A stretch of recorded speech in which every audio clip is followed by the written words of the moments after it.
আজকে আমরা যাচ্ছি টিএসসির বাহিরের স্ট্রিট ফুডগুলো ট্রাই করতে। তো চলুন দেখে আসি কি কি স্ট্রিট ফুড বসেছে।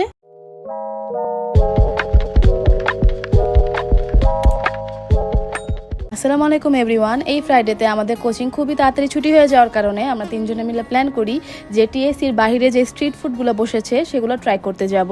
অ্যাট ফার্স্ট আমরা আমাদের কোচিংয়ের সামনে থেকে একটা রিক্সা নিয়ে নেই টিএসসি যাওয়ার জন্য। আজকে রাস্তায় প্রচণ্ড জ্যাম ছিল, এজন্য আমাদের অনেকক্ষণ ওয়েট করা লাগছে।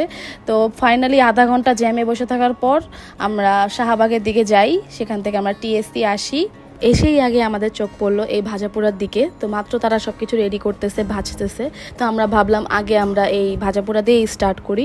এই ভাজাপোড়া যে টকটা আমার কাছে খুবই ভালো লাগে। তো এই মেনলি আমি এই টকটার জন্য এই ভাজাপোড়াটা খেয়ে থাকি। ভাজাপোড়া খাওয়া শেষে তারপর আমরা মোমো খেতে গেলাম। মোমো 7 পিস 100 টাকা করেছিল। তারপর হাওয়াই মিঠাই খেলাম, তারপর ফুচকা খেলাম।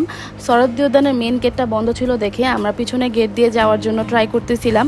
এই পিছনের রাস্তাটাই সব ধরনের স্ট্রিট ফুড দিয়ে ভরা ছিল। এখানে চাবি রিং, তারপর চুড়ি, তারপরে এই প্যাশন ফ্রুট সব কিছুই ছিল। তা আমরা একটু প্যাশন ফ্রুট নিলাম। একটা থেকে কমলা কালার, আরেকটা থেকে অ্যারেবল কালার, আরেকটা থেকে সাদা রঙ। এই প্যাশন ফ্রুটগুলো দুই রকম প্রাইস ছিল। বড়টার প্রাইস ছিল 80 টাকা করে, ছোটোটার প্রাইস ছিল 50 টাকা করে। তো আমরা মেনলি ট্রাই করার জন্য নিয়েছি, তো আমরা ছোটোটাই কিনেছি। তো মোটামুটি ভালোই ছিল। তারপর খাওয়া দাওয়া শেষে আমরা পিছনে গেট দিয়ে সোহরাওয়ার্দী উদ্যান ঢুকি, একটু ঘোরাফেরা করি। আজকের ওয়েদারটা খুবই সুন্দর ছিল, তো আমাদের ঘুরেও খুব ভালো লেগেছে, তেমন গরম ছিল না। তো আজকের ব্লগটা যদি আপনাদের কাছে ভালো লেগে থাকে তো আশা করি আমাকে লাইক, কমেন্ট, সাবস্ক্রাইব করবেন।